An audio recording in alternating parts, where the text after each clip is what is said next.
नमस्ते to you all. I welcome you in the Swami Vivekananda institute. जैसा कि आपको पता है, हम इंटरनेशनल रिलेशन में सिक्योरिटी स्टडी की बात कर रहे थे।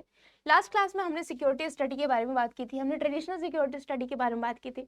हमने देखा था कि कैसे नॉन ट्रेडिशनल सिक्योरिटी स्टडी में जो क्रिटिकल स्टडी है, यानी कि हमने यहाँ तक बात कर ली थी कि कैसे जो क्रिटिकल स्टडी में तीन जो स्कूल आते हैं उन्हें हमें जानना बहुत जरूरी है।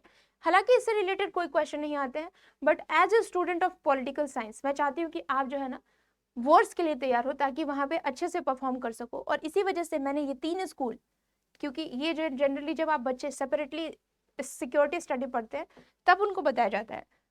पॉलिटिकल साइंस में इनका बहुत कम जिक्र होता है, या फिर एंड्री हैवुड जैसे स्टैंडर्ड बुक में इनका कम जिक्र होता है। बट जब आप इन चीज़ों के बारे में पढ़ते हो, ठीक है, जब आप नॉन ट्रेडिशनल के बारे में पढ़ते हो कि किस तरीके से उनकी जो आइडिया है सिक्योरिटी स्टडी की, वो धीरे धीरे क्या हुई, उन्होंने इमेंसिपेशन की बात की। हमें सिर्फ सिक्योरिटी को बस फ्रीडम फ्रॉम नीड और फ्रीडम फ्रॉम वांट से ही नहीं जोड़ना है, हमें इमेंसिपेट करना है कि एक ऐसा आइडिया लाना है जिससे हमारी जो व्यू हो सिक्योरिटी को लेकर के वो हाई हो जाए। यानी कि हमें क्या करना है, सामाजिक बदलाव करना है, जहाँ ताकि हर लोग क्या हो, सुरक्षित हो। और ये बात जो है ना आपको वेल्स स्कूल में देखने को मिलता है। तो हमने तीन स्कूल की बात कर ली थी, हमने पेरिस स्कूल की बात की थी, हमने इनसिक्योरिटाइजेशन की बात की, किस तरीके से टेक्नोलॉजिकल चेंजेस की वजह से हम खुद को सिक्योर महसूस करते हैं, बट ये भी हमारे इनसिक्योरिटी का रीजन हो सकता है। फिर हमने कोपेनहेगन स्कूल की बात की कि कैसे ये जो सिक्योरिटाइजेशन एक प्रोसेस होता है, यानी कि कौन जो होता है हमारे थ्रेड को रचता है, किसके लिए रचता है, यानी कौन उसका शिकार होता है, या फिर किस प्रोसेस से रचता है, क्या वो स्पीच है, क्या वो मीडियाटाइजेशन है। सो इस तरीके से बहुत सारे प्रोसेस से होते हुए क्या किया जाता है, हमारे अंदर थ्रेड की जो है आइडिया है वो डेवलप की जाती है। फिर हमने देखा वैसे स्कूल के बारे में, जिसके जो इंपॉर्टेंट थिंकर्स आपको देखने को मिल जाते हैं वो है आपके केन बूथ। और ये कहते हैं कि हमें क्या करना चाहिए, हमें इन सब छोटे छोटे आइडिया ऑफ सिक्योरिटी से हट करके हमें क्या करना चाहिए, इमेंसिपेशन की बात करना चाहिए। हमें एक ऐसी आइडिया लाना चाहिए जिससे क्या हो, पूरी जो समाज है वो एक असुरक्षित समाज में रहे। तो इस तरीके से ये जो हमने सिक्योरिटी स्टडी की बात की, जब हमने क्रिटिकल थिंकर्स की थिंकिंग की बात की, तो हमने देखा कि ना केवल क्रिटिकल थियरी बट उसके अलावा पोस्ट कॉलोनियल थियरी, फेमिनिज्म भी सिक्योरिटी की बात करते हैं। तो वो किस तरीके से नॉन ट्रेडिशनल सिक्योरिटी की बात करते हैं उसके बारे में हम थोड़ा देख लेते हैं। तो जब भी हम इन सब चीज़ों की बात करते हैं, जब भी हम नॉन ट्रेडिशनल सिक्योरिटी की बात करते हैं, तो हम देखते हैं कि पोस्ट कॉलोनियल, ठीक है, क्योंकि ये बहुत ही इंपॉर्टेंट थिंकिंग थियरी है, क्योंकि हम we as Indians we live in a post colonial society, so we need to understand कि how we think about the security. ठीक है, ये हमारी थियरी है, हम अपने बारे में बात करते हैं, तो इस थियरी के बारे में जानना बहुत ज़रूरी है। तो किस तरीके से ये जो आइडिया है वो सिक्योरिटी के बारे में बात करते हैं, इसी चीज़ों के बारे में आज जो है डिस्कस करने वाले हैं। यानी पोस्ट कॉलोनियल थियरी और फेमिनिज्म थियरी या नारीवाद जो है ना, वो कैसे सिक्योरिटी के बारे में बात करते हैं। So let's have a look on that. जब हम पोस्ट कॉलोनियल सिक्योरिटी की बात करते हैं तो हम ये कहते हैं कि हमें क्या करना चाहिए, एक सिचुएटेड अंडरस्टैंडिंग लेनी चाहिए सिक्योरिटी के बारे में। कि यानी कि जरूरी नहीं है कि जो अमेरिका की सिक्योरिटी है वो एशिया की सिक्योरिटी के बराबर हो। इन दोनों की सिक्योरिटी क्या है, अलग अलग है। इसी वजह से हमें क्या करना चाहिए, स्थितिजनक आइडिया लेना चाहिए।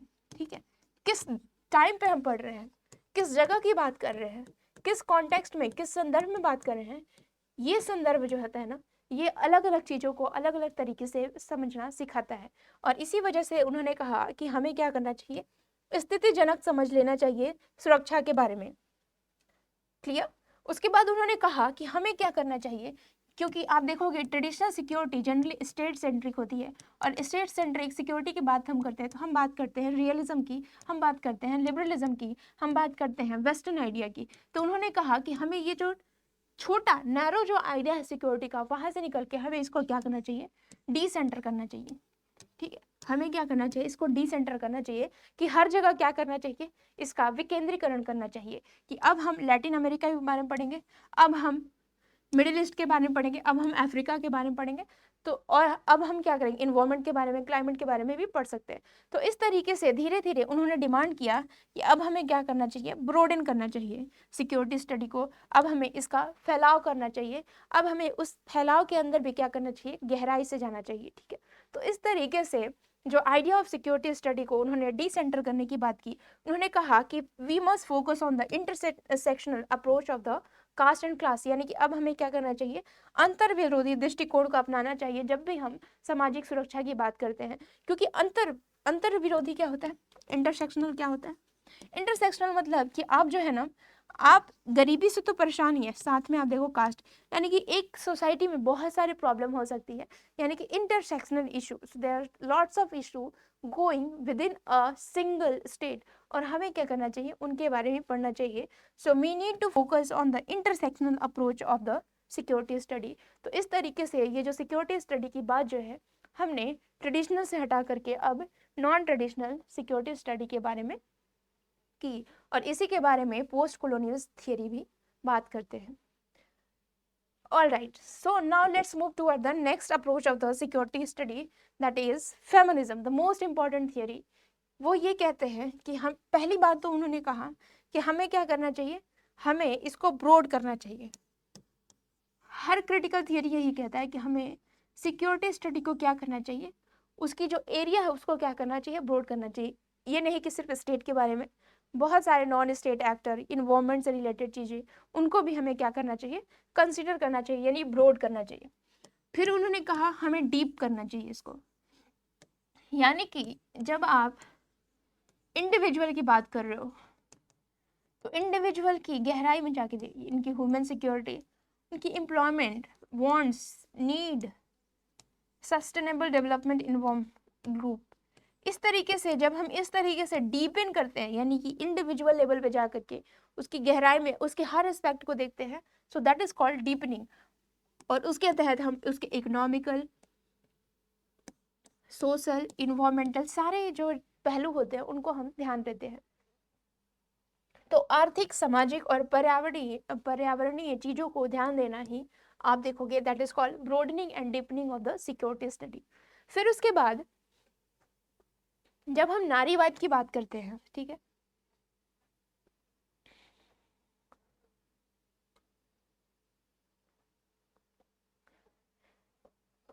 नारीवाद क्या कहता है, नारीवाद कहता है कि there is a geopolitical version of the security, यानी कि जब हम सिक्योरिटी स्टडी की बात करते हैं तो वो जनरली स्टेट पे आधारित होता था, वो जनरली बात करता था जियो और पॉलिटिकल्स, यानी ज्योग्राफिकल और पॉलिटिकल अंडरस्टैंडिंग की बात करता था, यानी कि हमारा राज्य जो है सुरक्षित है, तो यानी हम क्या है, हम सुरक्षित हैं। तो यहाँ पे उन्होंने कहा कि हमें क्या करना है, ये जो आइडिया है सिक्योरिटी स्टडी का, ये कैसा है, ये पूरी तरह से मैस्कुलाइन आइडिया है, यानी कि ये सिर्फ राज्य पे केंद्रित है और ये लैंगिक होती है। हमें क्या करना चाहिए, हमें जेंडर सिक्योरिटी लाना चाहिए कि फीमेल के लिए भी सिक्योरिटी की एक अलग अंडरस्टैंडिंग लाना चाहिए। और इसी के तहत आप देखो थर्ड जेंडर की सिक्योरिटी भी इम्पोर्टेंट है, ठीक है, उनकी वोटिंग राइट, उनकी एजुकेशन, उनकी सोशल स्टेटस, उनका employment, so all that's consider as a extended version of feminism. तो फेमिनिज्म क्या कहती है, हमें जेंडर सिक्योरिटी अप्रोच लेना चाहिए।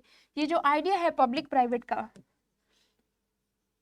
वो भी क्या करना चाहिए, वो भी सिक्योरिटी एम्बिट में लाना चाहिए। क्योंकि जब हम बात करते हैं सिक्योरिटी स्टडी की तो हम सिर्फ पब्लिक की बात करते हैं, व्हाट अबाउट प्राइवेट, अगर हम प्राइवेट को कंसीडर नहीं करेंगे तो डोमेस्टिक वायलेंस क्या होगा, that will remain the as a, ऐसा लगता है कि ये जो है ना दैट्स नॉट अ क्राइम। तो इसी वजह से उन्होंने प्राइवेट पब्लिक में अंतर को हटाने की बात की। उन्होंने कहा कि प्राइवेट इज ऑल्सो पब्लिक, यानी कि अब क्या है, ताकि जितने भी इशू, घरेलू मामले या डोमेस्टिक वायलेंस जितने भी होते हैं, या फिर मैरिटल रेप, ये सब भी क्या किया जाए, this also consider as a part of crime, ठीक है। तो इस तरीके से फेमिनिज्म के तहत उन्होंने सिक्योरिटी को फेमिनिज्म के नजरिए से देखने की कोशिश की। यानी कि अब क्या करना है, अब हमें सार्वजनिक और निजी जो विषय होते हैं उनपे भी थोड़ी सी गहराई से सोचने की जरूरत है। फिर हमें युद्ध और सुरक्षा जो कि लिंग पर आधारित होना चाहिए, क्योंकि जब भी युद्ध होता है तो women are the worst sufferer, और इसी की वजह से हमने देखा किस तरह से कोरियन वॉर हुआ तो वुमेन को जनरली ट्रीट किया जाता था एज अ कंफर्ट वुमेन, ठीक है। सो इस तरह से women are the most vulnerable due to war, and that's why we need a gender understanding of the security so that the women issue can be tackled as soon as possible, ठीक है। फिर उन्होंने क्या कहा, उन्होंने कहा कि individual जो होता है ना, या व्यक्ति हो जो होता है, वो बहुत इंपॉर्टेंट है जब भी हम सिक्योरिटी स्टडी की बात करते हैं। तो उन्होंने कहा individual security need for women security through bringing peace, justice and environmental sustainability. यानी कि अगर आपको शांति लाना है, सतत शांति, परपिचुअल पीस लाना है, तो आपको क्या करना चाहिए, हर इंडिविजुअल की शांति पे ध्यान देना चाहिए, और उसके तहत वुमेन की शांति जो है ना बहुत इंपॉर्टेंट है। उन्होंने कहा कि शांति, न्याय और पर्यावरणीय स्थिरता को लाने के लिए महिलाओं की सुरक्षा के लिए व्यक्तिगत सुरक्षा का होना बहुत आवश्यक है, ठीक है। तो इस तरीके से थ्रेट परसेप्शन जो आप जनरली कंसीडर करते हो एक्सटर्नल, यानी कि दूसरा देश जो है ना आप पे आक्रमण करेगा, केवल वही जो है ना वो थ्रेट का इशू है। उन्होंने कहा कि थ्रेट इंटरनल भी हो सकता है, ठीक है, और उसी तरह से उन्होंने इंटरनल थ्रेट को भी, यानी जो प्राइवेट है उसको भी कंसीडर करने की बात की। तो violence in the form of physical coercion is a term as inter state war. क्या, यानी कि जब वायलेंस होता है, वायलेंस आप उसी को क्यों मानते हो जो कि जो है ना आप कोअर्सिव हो। वायलेंस क्या होता है, कभी कभी हिडन भी होता है, यानी कि वो आपको दिखता नहीं, जैसे आपकी मेंटल वायलेंस, ठीक है, आपको लगता है कि सब कुछ ठीक है, बट एक्चुअली आप अंदर ही अंदर क्या कर रहे हो, कुढ़ रहे हो, तो that's also come under your. या फिर आप कल्चरल वायलेंस देखिए, थोड़ी सी मैं आपको थोड़ा सा ग्लिम्स दे देती हूँ। जब हम वायलेंस पढ़ेंगे तो इसको थोड़ा सा ध्यान से पढ़ेंगे। तो जब हम वायलेंस की बात करते हैं तो दो तरह के वायलेंस होते हैं, एक तो होता है आपका डायरेक्ट वायलेंस, एक होता है इनडायरेक्ट वायलेंस। इनडायरेक्ट वायलेंस में भी दो आते हैं, एक होता है आपका कल्चरल वायलेंस, यानी कि आप जो है ना कोई कल्चर प्रैक्टिस कर रहे हो और उसमें दूसरे को शामिल नहीं कर रहे हो, आपको लग रहा है ना कि बहुत अच्छा कल्चर है, बट दूसरे कैसे महसूस कर रहे हैं, दैट्स ऑल्सो कम अंडर, उन पे क्या हो रहा है, वायलेंस हो रहा है। यानी कि वो चीज़ें आप पे दिखती नहीं है, बट वो जनरली क्या फील करते हैं, दे आर फील ह्यूमिलेटेड। फिर उसके बाद आता है आपका स्ट्रक्चरल वायलेंस, यानी कि संरचना ही ऐसा है समाज का कि आप दूसरे को एक्सक्लूड कर रहे हो, so that's come under your structural violence.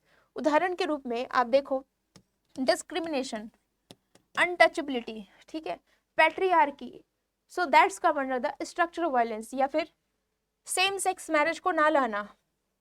सो इस तरीके से हमारा समाज जो है ना वो बना ही ऐसा है कि हमें लगता है ना कि these are good thing, but actually जो डिस्क्रिमिनेट हो रहे हैं, जिनको बाहर कर रहे हो, एक बार उनकी नजरिए से देखो कि क्या वो सिक्योर है, क्या वो खुद को अपने को डिग्निटी फील महसूस करते हैं। अगर आप उनके नजरिए से देखना चालू करोगे तो आपको रियलाइज होगा कि वो किस लेवल तक जो है ना हम जो है ना आज सिक्योर हैं। तो इस तरीके से हमें क्या करना चाहिए, व्यक्तिगत पर अंडरस्टैंडिंग लाना चाहिए सिक्योरिटी के बारे में। तो उन्होंने कहा security in term of human security is missing, यानी कि जब भी हम सिक्योरिटी की बात करते हैं तो हम सिर्फ स्टेट की बात करते हैं, ह्यूमन की बात तो करते ही नहीं है। और इसी वजह से आज जो है ना इंडिविजुअल लेवल पे जो सिक्योरिटी है वो क्या है, वो मिसिंग है। उन्होंने कहा कि we need a human centric understanding of security, और इसी वजह से उन्होंने डिफरेंट पहलू की बात की, चाहे आपका थर्ड जेंडर हो गया, चाहे वो फीमेल हो गई, उनको केंद्र में लाने की बात की गई। Broad understanding of violence to recognise domestic violence, जो प्राइवेट की बात हमने की, जो डोमेस्टिक वायलेंस की बात की, जो मैरिटल रेप की बात की, अगर इन सब चीज़ों को हम जो प्राइवेट मान लेते हैं तो इनको क्या किया जाता है, इनको वायलेंस के रूप में कंसीडर नहीं किया जाता है। तो उन्होंने कहा कि हमें क्या करना चाहिए, ये भी वायलेंस है, इसको रिकॉग्नाइज करना चाहिए, डोमेस्टिक वायलेंस को, मैरिटल सेक्स को, that's come under as a violence. Security not just a freedom from fear, it's more than that, यानी कि it means freedom from what, inequality and poverty. कहने का मतलब है कि जब आप सिक्योरिटी की बात करते हो तो ऐसा नहीं है कि आपके पास कोई थ्रेट नहीं तो आप सिक्योर हो, it means more than that, यानी कि आपके जो है ना फियर ना होना इज नॉट जस्ट कि आप जो है ना सिक्योर है, आपकी जो इच्छाएं नहीं है, इट डजंट मीन्स कि आप जो है ना सिक्योर है। आपको सिक्योर होने के लिए क्या चाहिए, बहुत सारी चीजें अंदर आती हैं, जैसे कि आपको एम्प्लॉयमेंट, इनइक्वालिटी, ये सब चीजें, या फिर पॉवर्टी, इन सब चीजों से आपको राहत मिलनी चाहिए, और तभी जा करके आप देखो कि सस्टेनेबल डेवलपमेंट ग्रोथ को लाया गया है, यानी कि आप फ्यूचर जनरेशन्स को कैसे जो है ना आप जो है वो सिक्योर कर सकते हो, वो भी बहुत जरूरी है। तो इस तरीके से हम इस तरह से जिए, ना केवल अपने लिए बल्कि फ्यूचर जनरेशन के लिए जिए। तो इस तरीके से आप देखो कि किस तरीके से जो नया जो दौर है सिक्योरिटी को लेकर के, उनका जो पैमाना है वो केवल ना आज प्रेजेंट के बारे में बल्कि फ्यूचर जनरेशन के बारे में भी कंसीडर किया जाता है। तो हमने देखा कि सिक्योरिटी स्टडी क्या है, समय के साथ चेंज होते गया। उन्होंने सबसे ज़्यादा जो इम्पोर्टेंट चीज़ है वो है ह्यूमन सिक्योरिटी को कंसीडर किया जाना। यानी उन्होंने कहा कि इंडिविजुअल सिक्योरिटी जो है बहुत इंपॉर्टेंट है, इसमें बहुत सारे आयाम आते हैं। और वो आयाम क्या क्या है? वो आयाम है आपकी इकोनॉमिक सिक्योरिटी, यानी कि आपकी आर्थिक सुरक्षा कितनी है, आप सभी को बेसिक इनकम दे पा रहे हो नहीं, क्या सबके पास इतना पैसा है कि वो अपने पेट को भर सके, that's also important, that's come under the economic security. Food security, क्या सबके पास इतना खाना है कि सब जो है ना बेसिक न्यूट्रिएंट जिसको कहते हैं ना कि कार्बोहाइड्रेट्स, स्टार्च, प्रोटीन, ये सब चीज़ें आपको आपके पास होनी चाहिए, आपके डाइट में होनी चाहिए, जिसे कहते हैं ना थाली। और इसी के वजह से कॉन्सेप्ट आया थालीनॉमिक्स, यानी कि एक थाली जो है ना जिसमें आप एग्स हो, प्रोटीन्स हो, ये सब चीज़ें हो, दैट इज कॉल्ड थालीनॉमिक्स। किस तरह से हम बेसिक फूड जो है ना गरीबों तक पहुंचा सके, इतनी जो है ना कैपेसिटी होनी चाहिए, that's called as a food security. Health security, क्या सबके पास जो है ना डिजीज को लेकर के प्रोटेक्शन, अगर कोरोना वायरस जैसे बहुत सारी चीज़ें आती है तो क्या सबके पास उतनी कैपेसिटी है कि उस संकट को वो हरा सके। और इसी वजह से you can see the provision of Ayush, ठीक है, आयुष्मान भारत, ये जो है वो इंडिया में लाया गया ताकि हर इंडिविजुअल क्या हो सके, हेल्थली हेल्थ के लेकर के सिक्योर रह सके। इन्वायरमेंटल सिक्योरिटी, ताकि जो है ना आप नेचर के मिसकंडक्ट, जैसे मान लीजिए कि कल को भूकंप आ जाता है, कल को जो ना फ्लड आ जाता है, तो क्या स्टेट के पास इतनी कैपेसिटी है कि वो जो है ना आपको सिक्योर कर सकता है? या फिर कल को मान लीजिए कि आज है एयर रिलेटेड पॉल्यूशन, तो क्या स्टेट इतना कैपेबल है कि आपको एक अच्छा वातावरण दिला सकता है जिसमें आप स्वच्छ हवा ले सको? प्लस में पर्सनल सिक्योरिटी, यानी कि आप पे कोई फिजिकल वायलेंस ना किया जाए, so that's also consider as a part of security. Community security, कि आप जो है ना अपने ट्रेडिशनल आइडेंटिटी और वैल्यू से क्या कर सको, अच्छे से पालन कर सको, वो ऐसा ना हो कि वो आप पे दबाव डाल रहे हैं। तो ये भी जो है ना सामुदायिक सुरक्षा, यानी कि आप पारंपरिक पहचान और मूल्यों की रक्षा करें ताकि आने वाला पीढ़ी जो है ना उसको क्या कर सके, उसे अपना सके, that's also come under the community security. जो नेक्स्ट है वो आपका पॉलिटिकल सिक्योरिटी, यानी कि आपको फ्रीडम्स और राइट मिलना चाहिए एक इंडिविजुअल को ताकि वो खुद को सिक्योर महसूस कर सके। और इसका सबसे अच्छा उदाहरण आप देखोगे यूएनडीपी, यानी कि किस तरीके से यूएनडीपी ने एसडीजी गोल को लागू करने की कोशिश की।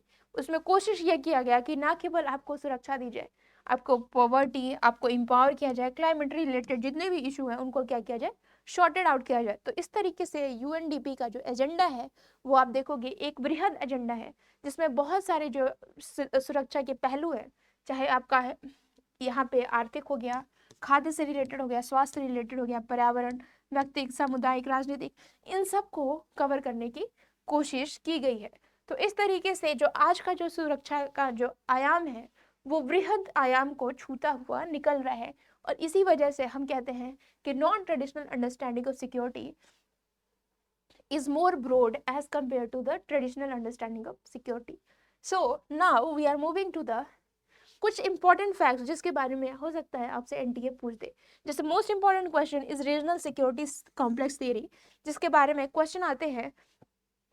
और जब हम इनकी बात करते हैं तो हम बात करते हैं बैरी बुजान की। उन्होंने बताया कि किस तरीके से रीजन के आधार पे, यानी हर रीजन, जैसे कि मान लीजिए कि south east Asia, middle east या फिर साउथ एशिया, ये सब रीजन है और ये क्या करते हैं, ये खुद को सिक्योर करने के लिए दे फॉर्म ऑर्गेनाइजेशन। जैसे मान लीजिए कि आपका नेटो हो गया, सॉरी ईयू, सार्क, इप्सा। अच्छा, मैं बताऊंगी थोड़ा रीजन क्या होता है, रीजन क्या होता है, कैसे जो आइडिया ऑफ रीजन भी है वो धीरे धीरे चेंज हो रहा है अंतर्राष्ट्रीय विषय में। जैसे कि मान लीजिए हम कहते हैं साउथ एशिया, तो जरूरी नहीं है कि ये जो रीजन, जोग्राफिकली जो हम रीजन की अंडरस्टैंडिंग देते हैं, यानी कि ये कंट्री पास में है तो ये रीजन है। अब ये जो रीजन का आइडिया है वो बृहद हो गया है। जैसे मान लीजिए इप्सा, अब इप्सा को देखिए, ठीक है, India, Brazil, south Africa, they are from different continent but still they have the common issue. So based upon their issue, based upon their interest, they are now joined together as a regionist. Feeling of regionist is more important than the geographical area. So now the idea of region has been broadened. It is beyond your idea of the geography.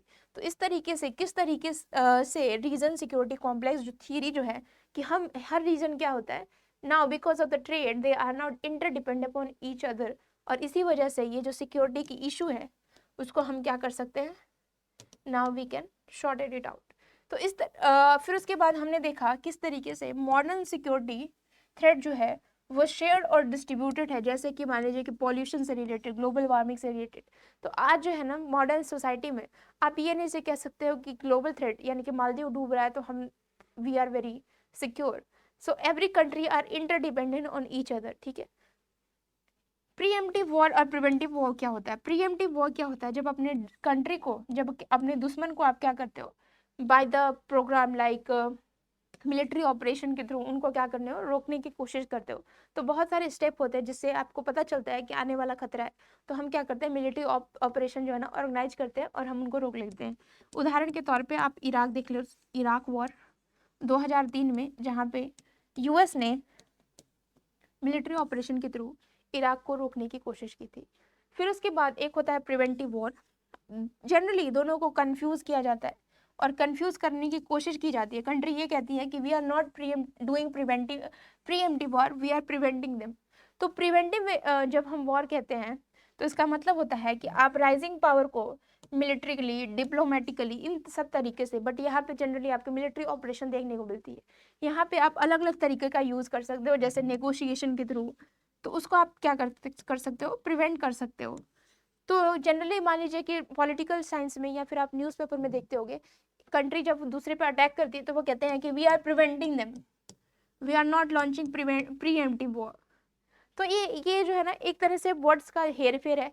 किस तरीके से country जो है ना language के through they are now to fool us, ताकि जो है ना हम उनके बारे में अच्छा सोचे। तो इस तरीके से फिर उसके बाद हमने देखा रिस्क सोसाइटी। ये पूछ सकता है कि रिस्क सोसाइटी जो आइडिया है वो किसने दिया, तो ये जो थिंकर्स हैं वो है उल्रिक बेक, ठीक है। ये बहुत इंपॉर्टेंट कॉन्सेप्ट है जिसके बारे में आपको पता होने चाहिए।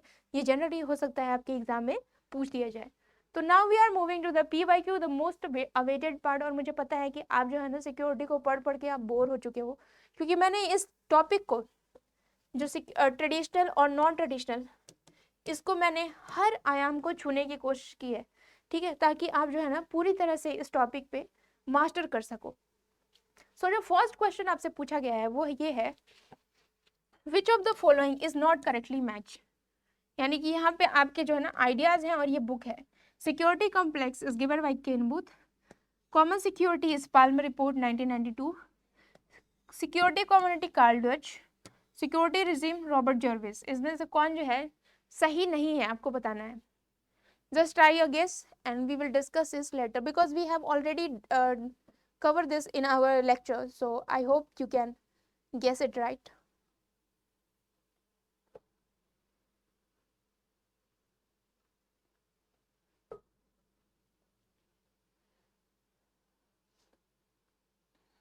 All right. So let's see the answer. जब भी हम बात करते हैं सिक्योरिटी कॉम्प्लेक्स, अभी हमने बताया रीजनल सिक्योरिटी कॉम्प्लेक्स थियरी, और ये जो आइडिया है ये आपको मिलता है जनरली केन बूथ से नहीं। केन बूथ की जो आइडिया है वो आपकी है इमेंसिपेशन की आइडिया, ठीक है। ये आपको मिलते हैं बैरी बुजान से, ठीक है, बैरी बुजान। So let's see the explanation. Explanation is that regional security complex theory is related to Barry Buzan and Ole Weber in his book People's State and Fear. People, State and War is the book written by Walsh, Kenneth Walsh. But यहाँ अगर fear आ जाता है तो ये book जो है ना बैरी बुजान ने लिखी है। Now let's come to the question number 2. यहाँ पे assertion और reasoning से related question है। Security is a contested concept. Security is a multi-dimensional its realization. इसमें आपको बताना है कि both A and R are true and R is not a correct explanation, is a correct explanation of A. both A and R are true, but R is not a correct explanation of A. A is true, but R is false. A is false, but R is true. So try to attempt this question because this is the basic understanding about the security. Security is a contestant concept because it is a multi-dimensional in its realization. Do you think it's a right explanation?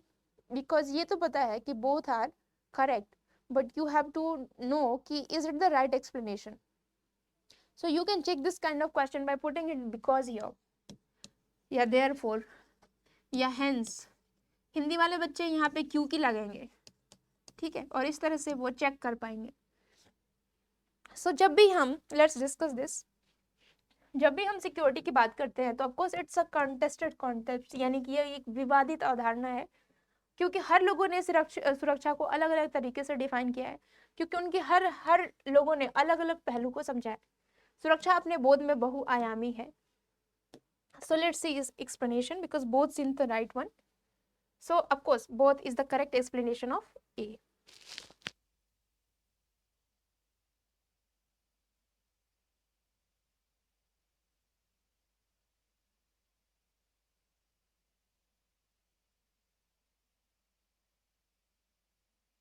Now we are moving to the last question of this series.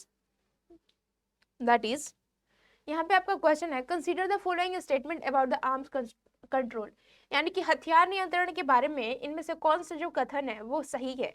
It is the mean to build a security dilemma, यानी कि इसका उद्देश्य सुरक्षा दुविधा पैदा करना है. It's a defensive strategy in principle, ये जो है सैद्धांतिक रूप से रक्षात्मक रणनीति है. It does not take a peace without the weapon instance, यह बिना हथियार से शांति का रुख अपनाता है. It's aim to mutual security between the partner and over stability, यानी कि इसका उद्देश्य भागीदारी के बीच में पारस्परिक सुरक्षा और अत्यधिक स्थिरता है. इसमें आपको राइट आंसर चूज करना है, B C D, B D, B C, A C D. Just try to have this and we will discuss it letter.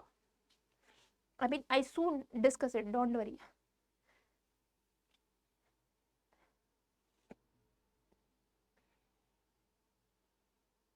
Arms control, इसके बारे में आप क्या जानते हो? इस तरह के क्वेश्चन जब भी आते हैं सो यूज द एलिमिनेशन मेथड.